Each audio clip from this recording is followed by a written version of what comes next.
সামনেই শিবরাত্রির ফাল্গুনী অমাবস্যা।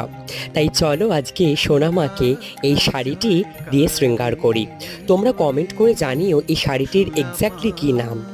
আজকে মাকে কিন্তু একদম মারোয়ারি স্টাইলে সাজানো হয়েছে। মাকে মারোয়ারি স্টাইলে শাড়ি পরিয়েছি। সিম্পলভাবে শাড়িটিকে এক পাল্টা ঘুরিয়ে নিয়ে এসে তাতে ধীরে ধীরে কুচি ফেলে এবং মারোয়ারি স্টাইলে যেভাবে আঁচল করে পেছন থেকে সামনে সেভাবে কিন্তু শাড়িটা পরিয়েছি। খুবই সিম্পল, তবে এই শাড়িটা কিন্তু খুবই নরম এবং খুবই হালকা। সোনামায়ের কাছে সেটি খুবই ক্যারি করা ভীষণই ভালো, যেহেতু আমি সোনামাকে একজন মেয়ের মতো ভাবি, সেই জন্য তাকে খুব বেশি ভারী শাড়ি বা গয়না আমি পরাতে চাই না। দেখো তো সোনামায়ের ফাইনাল লুকটি কেমন লাগছে। সোনামাকে হালকা গয়না এবং সুন্দর ঘন কেশে এবং হালকা গয়না এবং মুকুটে, চাঁদমালা এবং খাড়া সম্পূর্ণ মায়ের হাতে সাজসজ্জা দিয়ে কেমন লাগছে তোমরা জানিও কমেন্ট করে সোনামাকে কেমন